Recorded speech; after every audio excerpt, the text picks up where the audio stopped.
Hi, everybody. Welcome to Conversation with Calvin, We the Species. Yeah, I'm getting chronological, even though this will probably kind of pop up on your screens in January. But we're actually 6 days from Christmas. So just to kind of put it in perspective. So it's December 19th, and as I mentioned to Kristin, because we all take time off and disappear. Go places that are warm, although it's going to be warm enough eventually here.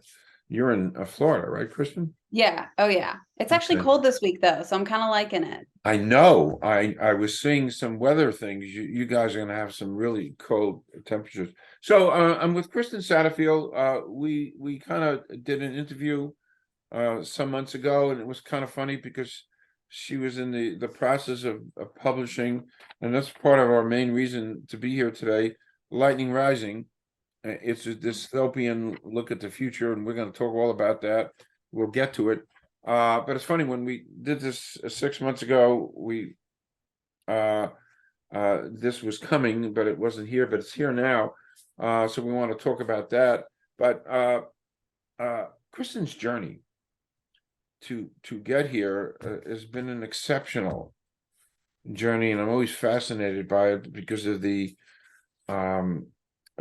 overcoming of things and the arrival. That was a great science fiction movie, by the way. Oh my gosh, yes. That's my The favorite one, Arrival. actually. Yeah, Yeah. The Arrival. Long story, but so I know all about that movie. So, at your arrival, and it really, it's kind of stuff they write books and make movies about your journey to where you are now.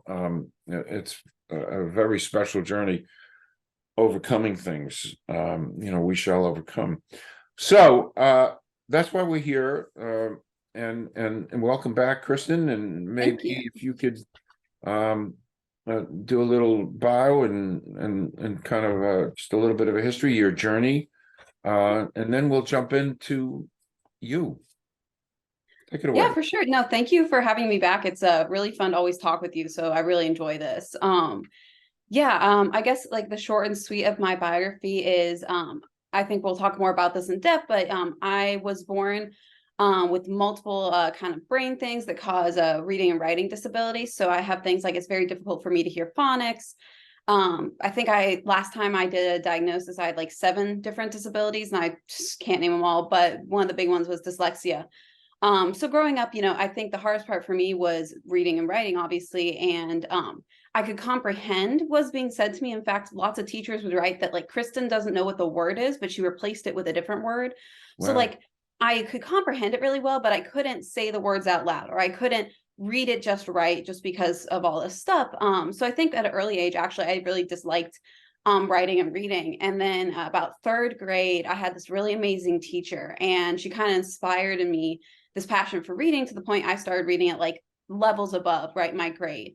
And I could consume books in a day and just, all the time had a head in book. I loved it. But I still hated writing. It's funny, actually. I was telling my parents this the other day, so I remember, and they remember it too, is when I had taken a spelling bee. I was really bad. I've always been bad at spelling bees. And I came home and I was like, I don't know why people like writing. I hate writing. Writing's stupid.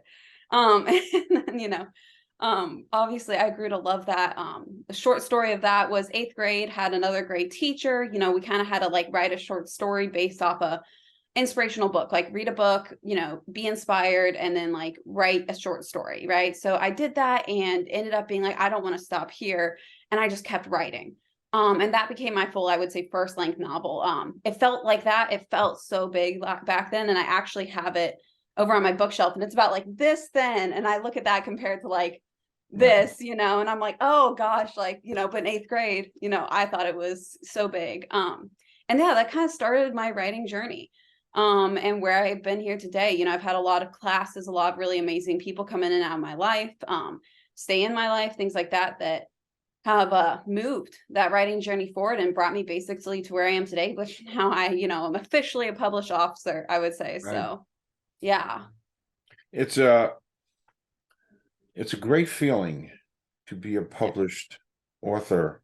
And what I learned when I published my first novel, self-published my first novel 16 years ago, it's a great thing to wear, and it's a great thing to say you're an author, and people look at you Yeah. in such an interesting way.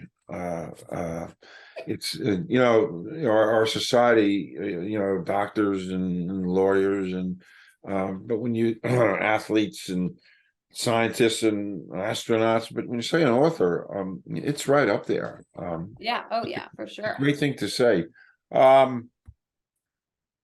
So it's so interesting because you, with the dyslexia, I can't even comprehend, the things you have to overcome. But along the way, you went into mechanical engineering and aerospace. How'd you do that? Yes. It's funny. So it started off a dream as I actually wanted to be an astrophysicist at the beginning. I think the thing is my parents were always very good at inspiring, like follow your passions. And I just would look up at the sky and I was passionate about it. And then I got to high school and I realized I didn't just want to sit around and like observe the stars. Like I thought that was an amazing profession, but I wanted to do more. Like I actually wanted to get to space. So I said, why not contribute to that? And that kind of led into mechanical engineering, where I was like, okay, I'm going to go study this, followed that through. I started at Baylor University and then I transferred to CU Boulder.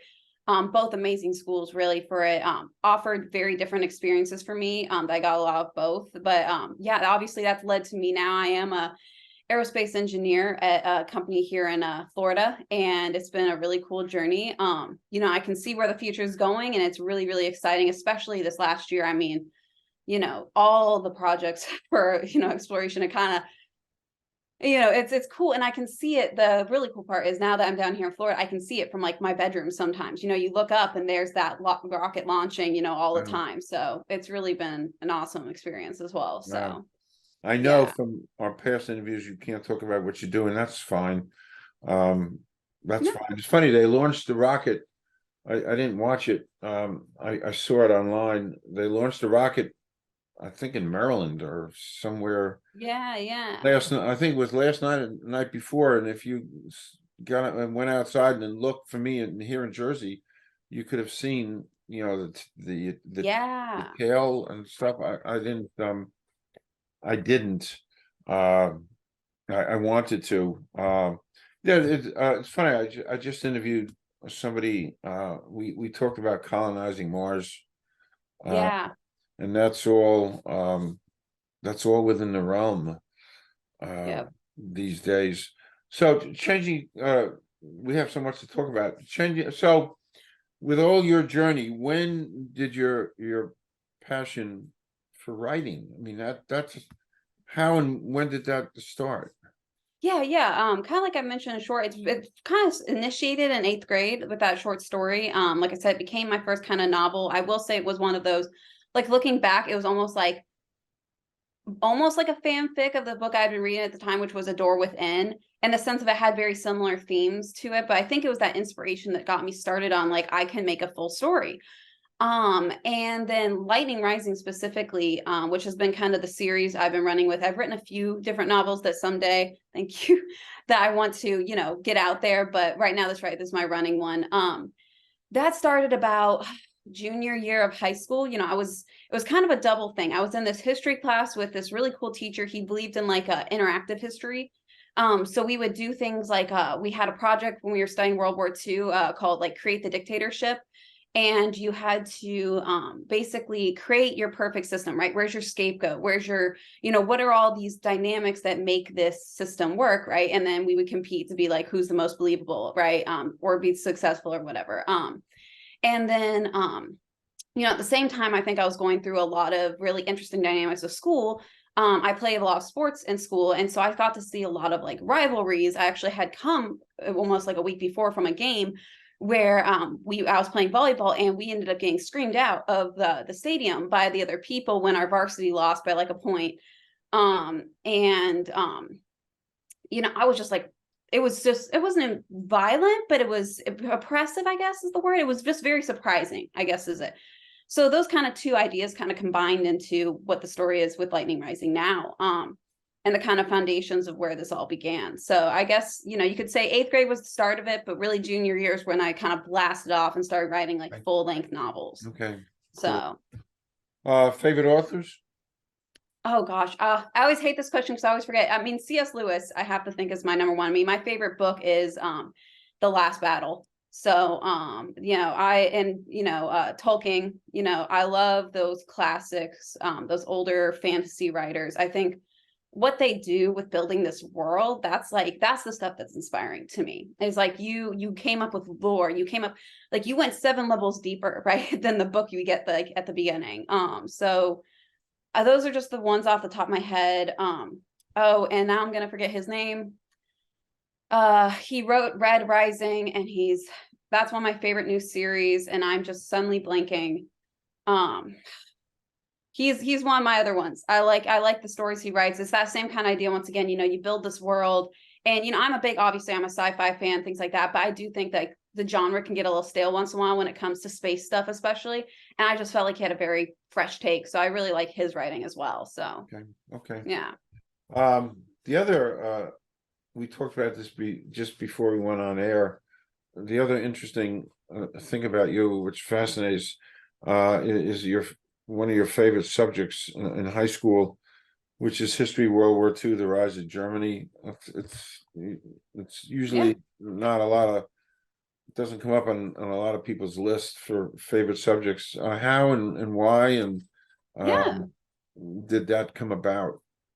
Yeah, so actually it came out from my grandpa. So all of my grandparents ended up serving in one of the wars. And one of my grandfathers, he served in World War II, actually. Very young, like 18, borderline kind of kid, but he would tell us kind of, obviously watered down versions when we were children of this war stories. And, he actually ended up being captured on the German Wow. side and was in a camp for about 3 days before it ended up like just that timing. He was liberated while they were liberating, like the allies were liberating. He remembers like waking up and seeing them come over the hill, kind of like Wow. movie scene stuff. Yeah. Wow. Yeah. So he was just very inspirational. And I think he's also actually the inspiration behind a lot of my engineering too, because he worked at NASA after that, and was actually part of the lunar missions, helped with the space shuttle, really amazing man. So I think that started that fascination. And then like just in high school, like I said, this teacher was very good at interactive teaching and things. So I found that like combination of those two, and just like I find how our world gets to these points, right, where we accept these things, right? Cultures get to the point where they accept these beliefs or follow these people. I find it fascinating. So I think it was just a combination of all that led back to being one of my, the more interesting subjects for me. Okay. Yeah. As I mentioned, I'm fascinated by the whole World War II thing. I've been that way since, by the way, I was in high school too. I started reading The Rise and Fall of the Third Reich by William L. Shirer, and I was glued. It's a big, thick book, and I've been that way ever since. I spend countless hours, especially during a pandemic, watching World War II documentaries and mini series. I'm fascinated by it, and I could write essays about it and where we are today. But anyway, moving along. Let's talk about, because this is why we're here, Lightning Rising. This is book one of the Shadow Wars series. So just start talking about it. Give us some background.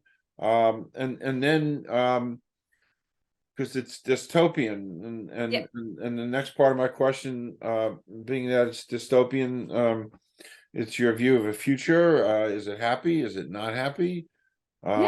There aren't too many happy dystopian things floating around. So let's talk about Lightning Rising.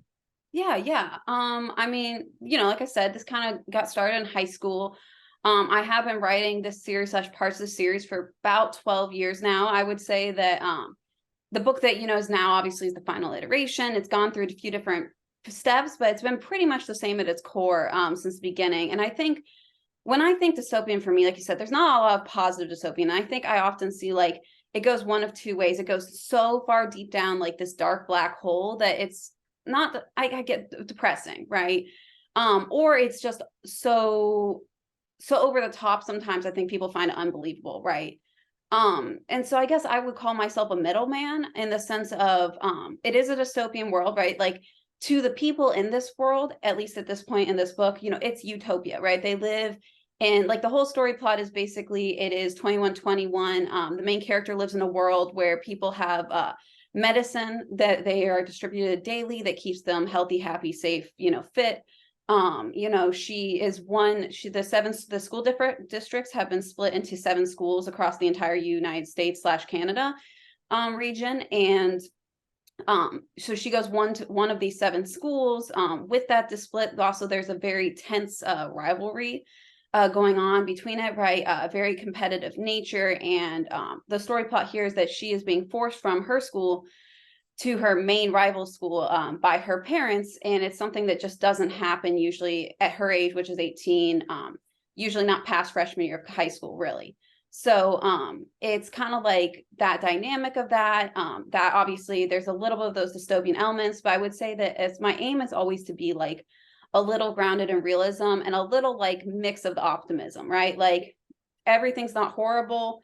Things are good in the system, right? Like the medicine is pretty good, overall is good for these people, right? The school system, the way the classes run, right? The students, it's very good for them. It's, encourages intelligence and individual thinking and all these other things, right? It's a very like, healthy system, I guess you could say. But like, obviously at the core of this all, there's something else going on. So I think that's where like that dystopian level comes on. And obviously in this, there's a tension in this book of war and between the schools, because this rivalry is getting so deep and so ingrained into the students that they're kind of like on that, cusp, basically, you could say. So, yeah. Oof. And this is part 1 of so you in your mind you've conceived of I think it's a 5-part series on of which this is book 1. I mean, that is a wow. Overall, because you're in mechanical engineering, you're in aerospace, you're and I guess it's tied into Lightning Rising, your view of artificial intelligence, space travel. Would you ever want to go to the stars? Yes. I've always told my husband, even my husband knows, like everyone I've, ever known knows that if there's an opportunity, I would love to go to Mars. I would love to live there, be part of that colonization, blah, blah, right? As an adult, some factors like, having kids, things like that do change that a bit, but that is still like a passion in my heart that someday I would love to go there. So I am definitely all on like, let's do that kind of board. So, yeah. I can't conceive. I mean, I know William Shatner from Star Trek, jumped on, I don't know, I guess it was Jeff Bezos' rocket and Yeah. and went up. How do I explain it? I just like my feet on the ground.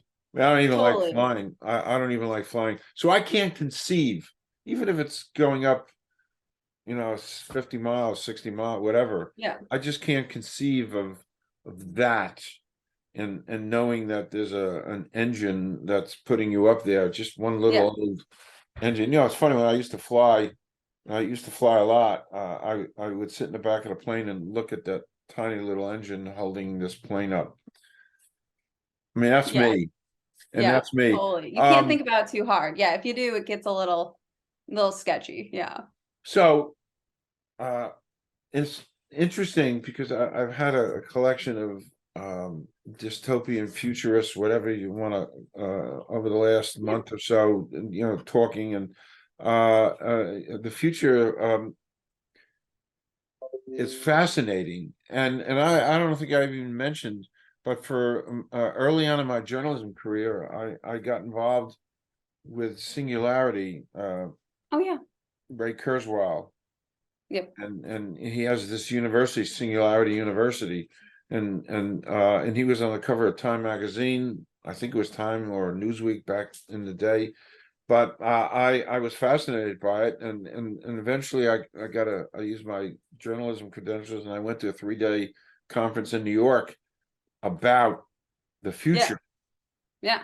And I think his thing, Ray Kurzweil, he was concerned with whether it was 2030 or 2045, but when man and machine merge and become one, scary stuff.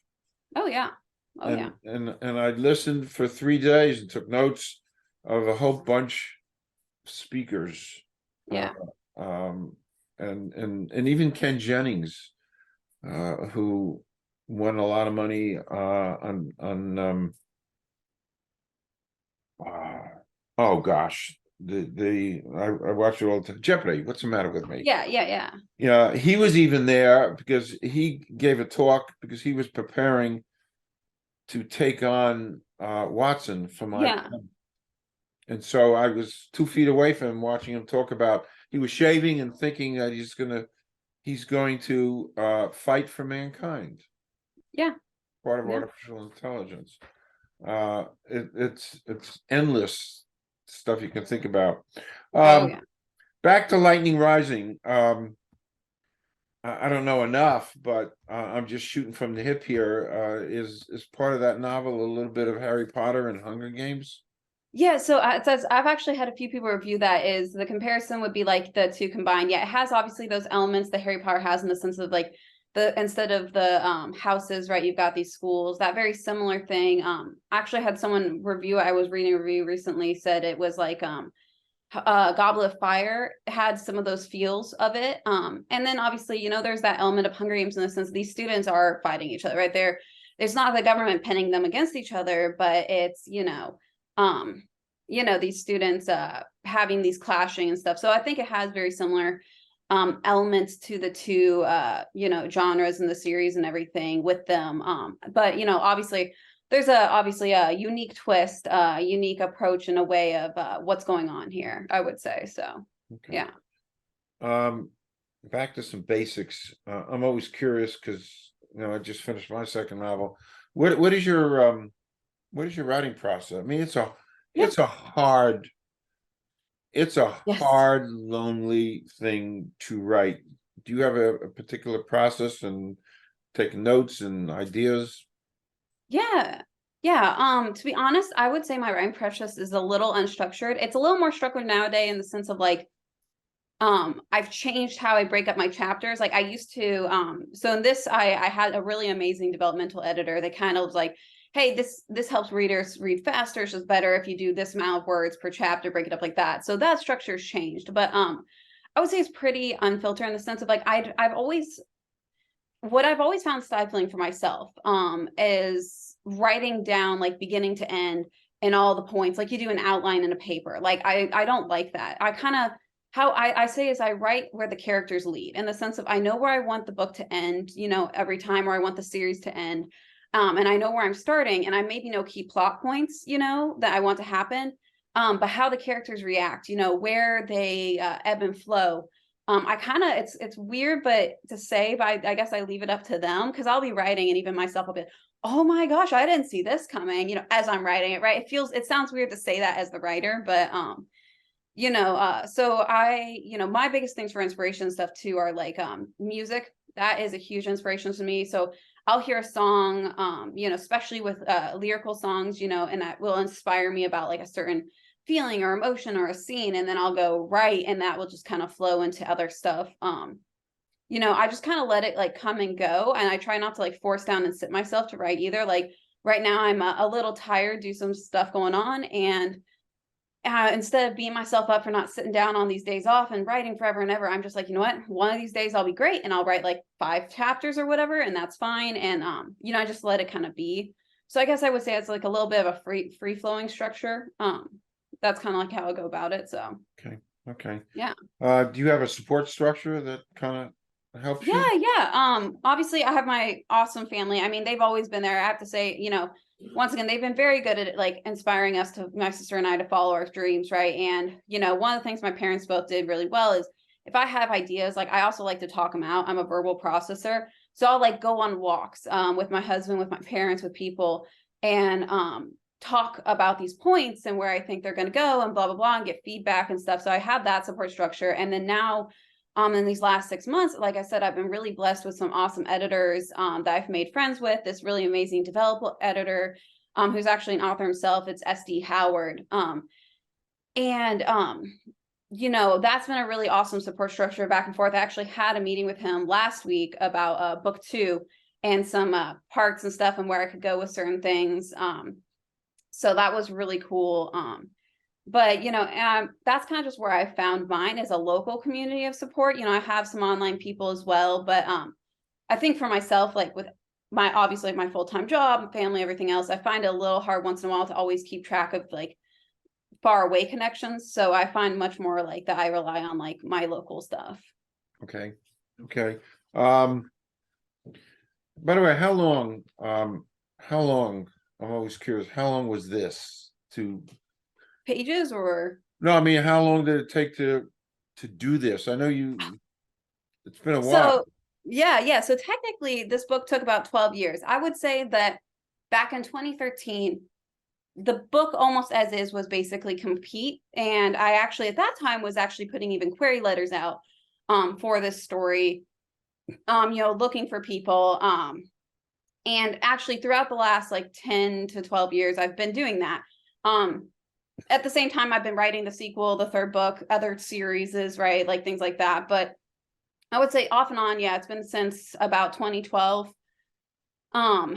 But I would say the book that is now, right, like this full book, as formatted, kind of, I guess, really took a year if we're going to look at it like in like short time, because I had this done book, and we've talked about this, is sometimes you're like, oh, I think this is done, and you send it off to an editor and they have some ideas. And when I sent it out to my developmental editor, he was like, I really like this story and these plots and blah blah blah, but it's the pacing just needs some help.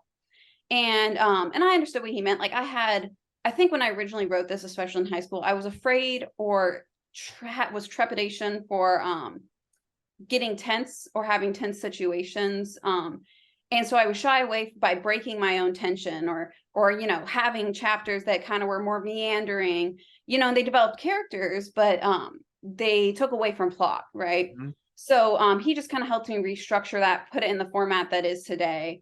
So I think if we're going by that, maybe like a year, so Okay. Okay. yeah.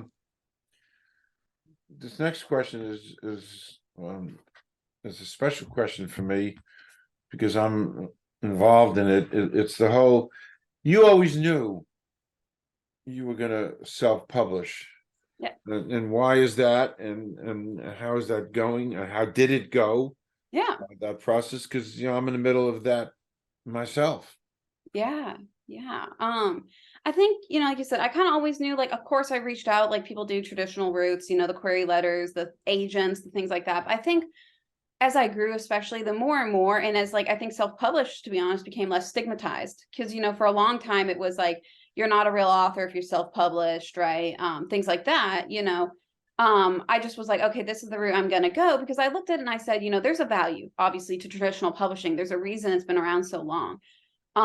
But the value didn't, I guess, exist for me. I felt often that, like, especially, it's like applying for a job. I think people feel nowadays online. It's just send, hundreds and hundreds of things out, and you get like no response, or you get a generic thing. And it makes you just feel like, did you even read it? Are you, looking at it? And I think on the same way, like dystopian, for instance, kind of, I wouldn't say fell out of favor, but wasn't as popular after about 2012. 2013, as Hunger Games and Divergent, all that kind of faded away. And so I think, as far as like those people are looking for, right, the hot market thing, and that's great, but that wasn't me. So it became like, how am I going to do this? And so originally I was actually going with a hybrid publisher, which I think hybrid's a great way of publishing, in the sense of it's a little self-publish, a little help with the publishing hand, due to just basically, to be honest, finances. And I just felt like I wasn't getting values for some things. I left and self-published. But for me, I think the biggest part of that journey has been, once again, this developmental editor and the people in that community I met at the beginning of that hybrid, that gave me the stepping stones of self-publishing. Because I think there's a lot of things you don't know. Like, one great point they push a lot is, a lot of authors think you write the book and you put it out there and then you'll just become famous, right? Or people will just read it. And the reality is, no one knows your books exist unless you let them know your books exist, right? Which is hard. I don't think every writer was meant to be a marketer. And so, it's personal, right? It's like your heart and baby and everything you're putting out there. So you're feeling a little judged. And so, it was a lot of those tips and tricks that helped me lead to this. And I will say that it was a smoother journey than I thought it would be when I finally got down to the publishing side. I found, my cover, not to toot this guy's horn, but I feel like it's pretty awesome. And I found an awesome cover artist. His name's Hamilton. I think it's T29 Studios. I just ended up connected with some really great people. So, that made it a lot smoother, I think, and learning to budget that and figure out, and crowdfunding. That was a huge thing. I didn't know that was even a tool I could utilize until I went through this whole process. Was, I crowdfunded this book. I didn't have a few $1,000s to spend. And so I said, hey, if you'll buy an early signed copy, you'll get to go to an event. You'll get to do all these things with me. And you just pay for this. And that ended up paying for the book itself. So, Wow. Really interesting process. Yeah. That's great. Yeah. You've already started book 2, right? Yes. Yeah. So I would say book 2 is complete minus now the major changes, because book 1 changed, right? In certain areas, there's new characters or there's aspects of the book that didn't exist before. So book 2 is going through its own revisal, just like book 1 did. But yes, I am working on that now. I'm hoping to be done with that around March, I think. So. Okay. Yeah. Wow. Yeah. Well, and I mean, it won't be published in March. It'll be published Okay. like end of the year /24, Okay. but I'll have Okay. that first draft, right, for beta readers and my editor and stuff, hopefully in March. So Great. yeah. We'll talk about that in March. I love following your journey, because part of your journey is my journey. The whole, Yeah. as we talked about, I'm in the middle of the whole editing process, and then boom, self-publishing. And I read all these articles on self-publishing. It's pretty good, and it is really good. There's 300,000 new books Yeah. written each year, and only maybe 10 or 12,000 of them get published, quote, traditionally. Yeah. So there's a whole wonderful world out there, and maybe the part of the purpose of this interview is to reach somebody self-publishing. Well, we don't have it in the title, but we'll talk about that. But I mean, you're so in the middle of self-publishing, and it's so important, and it's becoming more and more important as our world changes. But anyway, so as we wind down, tell people where they can get Lightning Rising. Yeah. Obviously it's available on Amazon. They can also go to my site, kristinsatterfield.com, and they can get the book there. But one unique factor, I do have that like I said, things that have always inspired me is world building. And so one thing I've been working to do, this site is in constant development, but you can actually go to the site and explore the world of Lightning Rising. You can visit the sites of these companies, of these schools. You can take a test and see where you would be placed, like which school you fit best with. Wow. I'll hint at it now. Pay attention to the end of the test, because if you look at certain things, you'll realize you have a code to go to special stuff that only those people of those schools can see. So there's a lot to it there as well. And then I also at the end of the book, let's see, one of these QR codes. So you can actually click it, and there's a bonus chapter. So a lot of those, like I said, I ended up taking out a lot of things. A lot of those ones I felt like still had the heart of the story, just didn't match the pacing. They are now what I call, like, I guess, an alternate universe or a bonus chapter section. Wow. So you can go read those as well, kind of extend into, what else is around. So very cool. I have to do that. I didn't do it, but I will do it. I have time the next 10 days to do stuff for myself, so I will do that. Any other comments, stuff? This is as always, because this is our second time around. This has been so great. I marvel at you and your journey and what you've accomplished. Someday there might be a little bio. Somebody come along about a little bio. You have an amazing journey, and what you're doing now with this series. As I said last time, come back. Thank you so when much. number 2 is getting kind of baked, and we'll talk more about that. And at some point along the line, I have to read this, and I will. I'm a little backed up. I'm looking over there on my left. There's about 20 books. Trust me. I think everyone understands that. That's one of the things I've noticed on Instagram, is that's the running joke, is your read pile, right? It's bigger than your ability. It's beyond. Yeah, Yeah. it's beyond. I sit there and look at it. Whatever. So Yeah. Kristin, thank you so much for being here. Thank you. I Uh, really, really appreciate it. yep, thank you so much for being here. Wishing you all kinds of good things, merry and happy and healthy, and there's all kinds of exciting things going on in your life. Yeah. And you know, come back and we'll talk about it some more. So only good things to you. Thank you.